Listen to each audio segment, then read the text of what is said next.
લોકસભાની ચૂંટણીને લઈને વડાપ્રધાન નરેન્દ્ર મોદી કરશે ધુઆંધાર પ્રચાર। હિમાચલ પ્રદેશના શિમલા, મંડી અને પડ્ડલમાં કરશે જનસભા, તો પંજાબના ગુરદાસપુરમાં પણ કરશે ચૂંટણી રેલી।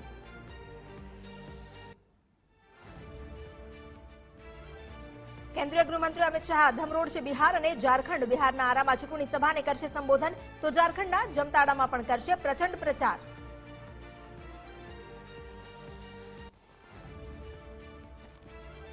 હીટવેવને લીધે અગનભટ્ટીમાં શેકાયું ગુજરાત। અમદાવાદ અને ગાંધીનગરમાં 2 દિવસ રેડ એલર્ટ। રાજ્યના 20 જિલ્લામાં ઓરેન્જ એલર્ટ અપાયું। આગામી 1 સપ્તાહ સુધી ગરમી ઘટવાના કોઈ એંધાણ નહીં।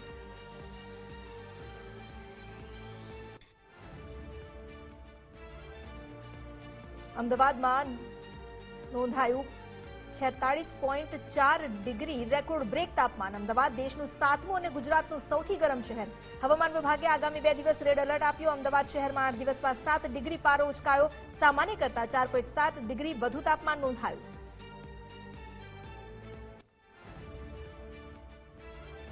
રાજ્યમાં વધ્યો ગરમીનો પારો। રાજ્યના 207 જળાશયમાં સરેરાશ 29.44% સંગ્રહ। ગરમીના કારણે અનેક જળાશયમાં જથ્થો ઘટ્યો। ઉત્તર ગુજરાત અને સૌરાષ્ટ્રના ડેમમાં પાણીનો જથ્થો ઓછો।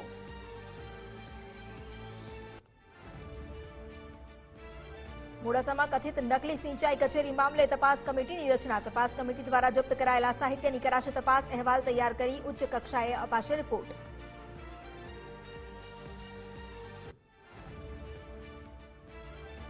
અમદાવાદમાં આઈટી સર્ચ ઓપરેશનમાં માધવ અને ખુરાના ગ્રુપમાં બોગસ બિલિંગ આવ્યું બહાર। સર્ચ ઓપરેશન દરમિયાન ₹400 કરોડના ટ્રાન્ઝેક્શન મળ્યા।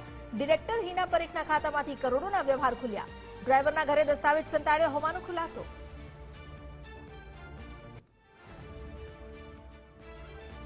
ગુજરાત એટીએસનું વધુ એક સફળ ઓપરેશન। પોરબંદરથી પકડી પાડ્યો પાકિસ્તાની જાસૂસ। પાકિસ્તાન સુધી પહોંચાડતો હતો પોરબંદરની સુરક્ષા એજન્સીઓની ગતિવિધિઓની જાણકારી।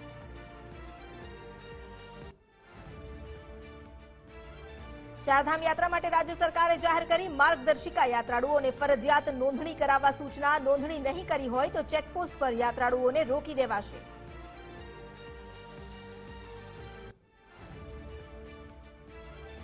બંગાળની ખાડીમાં રેમલ વાવાઝોડાનો ખતરો। પશ્ચિમ મધ્ય બંગાળની ખાડીમાં સર્જાયું લો પ્રેશર। શનિવાર બપોર સુધી રેમલ બની શકે છે ગંભીર। 120 કિલોમીટરની ઝડપે પવન ફૂંકાવાની આગાહી। આંધ્રપ્રદેશ, તમિલનાડુ, ઓડિશામાં કરાઈ આગાહી। માછીમારોને દરિયો ન ખેડવા સૂચના।